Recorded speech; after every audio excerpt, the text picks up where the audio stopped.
प्रयागराज से, जहां विभाजन विभीषिका पर निकला मौन जुलूस। खबर के बारे में विस्तार जानेंगे, उससे पहले लेंगे एक छोटा सा ब्रेक के बाद जल्द हाजिर होंगे। अपनी आज़ादी को हरगिज़ मिटा सकते नहीं, सर कटा सकते हैं लेकिन सर झुका सकते नहीं। गंगा देवी हॉस्पिटल हंडिया डॉक्टर अशोक कुमार बीना की तरफ से समस्त ग्रामवासियों, क्षेत्रवासियों एवं देशवासियों को स्वतंत्रता दिवस की ढेर सारी शुभकामनाएं। धन्यवाद। ब्रेक के बाद आप सभी का स्वागत है। खबर यूपी के प्रयागराज से, जहां आज विभाजन विधि के अवसर पर संपूर्ण देश में 14 अगस्त को विभाजन विभीषिका स्मृति दिवस के तौर पर याद किया जाता है। इसी क्रम में महापौर गणेश केसरवानी, विधान परिषद सदस्य निर्मला पासवान, सुरेंद्र चौधरी एमएलसी, महानगर अध्यक्ष राजेंद्र मिश्र सहित सभी लोग पत्थर गिरजाघर से लेकर सुभाष चौराहे तक मौन जुलूस में सम्मिलित हुए और उन वीर सपूतों को याद किया जो हमारे देश को आजाद कराते कराते अपने प्राणों की आहुति दे दी एवं उन वीर सपूतों को याद किया और उन्हें श्रद्धांजलि दिया।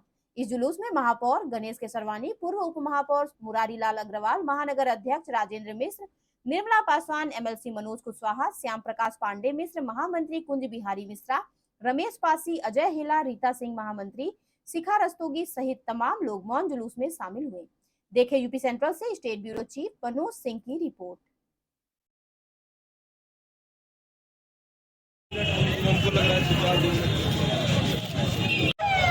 पासवान जी, गंगा पार की जिला अध्यक्ष आदरणीय कविता पटेल जी, इलाहाबाद के पूर्व महापौर आदरणीय मुरारी लाल,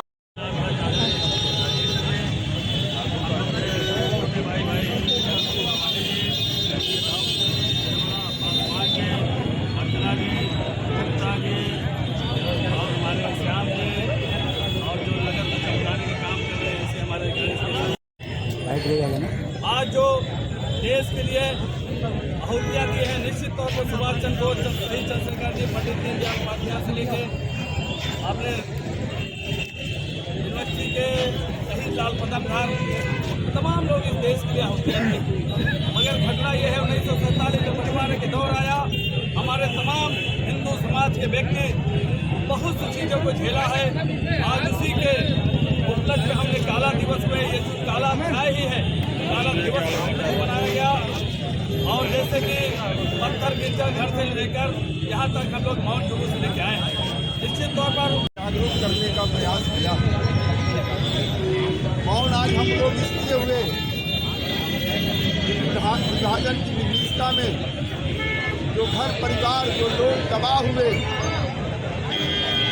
उनकी तबाही के जो कारण रहे हैं, उनकी तबाही के जो जिम्मेदार रहे हैं, उनको ईश्वर दंड प्रदान करे और साथ ही साथ इस प्रकार की विभीषिका कभी देशवासी न देखें, न झेलें। इसलिए आज हम सब लोगों ने मौन रह करके परमपिता परमेश्वर से प्रार्थना किया है। और इस मौन से मैं समझता हूँ जो आप सब लोगों के अंदर ऊर्जा का संचार हुआ होगा, देशभक्ति का जो ज्वार मन के अंदर फूटा होगा, वो आने वाली प्रकार की जो अनेक समस्याएं हैं, उन समस्याओं को नेस्तनाबूद करने में सहायक सिद्ध होगी। मूर्ति पर समापन हुआ है। मैं आज जो मौन जुलूस में जो परिवार के कार्यकर्ता लोग, राष्ट्रभक्त और समाज सेवी लोग इस मौन जुलूस में शामिल हुए, उनके प्रति मैं हृदय से आभार व्यक्त करता हूँ और धन्यवाद देता हूँ। अब मैं आज के इस जो मौन जुलूस और महिला मोर्चा की पूरी टीम, यहाँ पर बहुत सारे समाज के लोग, हमारे लोकप्रिय नगर निगम के सभासद भी यहाँ उपस्थित हैं।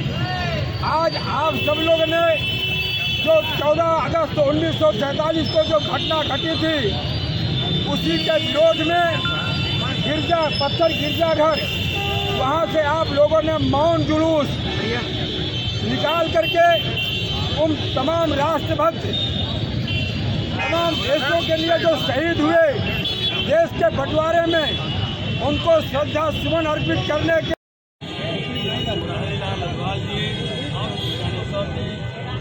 लोग यहाँ उपस्थित हैं। जनता पार्टी के पदाधिकारी कार्यकर्ताओं ने और प्रयाग की जनता ने सामूहिक रूप से मिलकर के जो विभाजन की विभीषिका का जो दंश हमारे देश के लोगों ने झेला था, उनकी याद में उनके बलिदान को नमन करने के लिए मौन यात्रा निकाल करके समाज को जागरूक करने का प्रयास किया गया है। क्योंकि इस देश के अंदर लगातार कुछ ऐसी ताकतें हैं जो समय समय पर समाज का विभाजन करके देश को एक बार पुनः विभाजित करने का प्रयास कर रही हैं। इसलिए उनसे सतर्क रहने के लिए, समाज को जागरूक रहने के लिए, अपने देश के लिए, अपनी माटी के लिए, अपनी संस्कृति, अपनी परंपरा और मान्यताओं के लिए कटिबद्ध रहने के लिए हम लोगों ने मौन रह करके उनको जागरूक करने का काम किया है। इस नाते हमारे महानगर के अध्यक्ष आदरणीय राजेंद्र मिश्रा जी, हमारी पूरे माननीय विधान परिषद सदस्य सुरेंद्र चौधरी जी, निर्मला पासवान जी, सभी मोर्चों के पदाधिकारी, सभी माननीय पार्षदगण, सब लोगों ने मिलकर के बहुत ही अनुशासित तरीके से समाज को जागरूक करने का काम किया। गणेश केसरवानी, महापौर प्रयाग।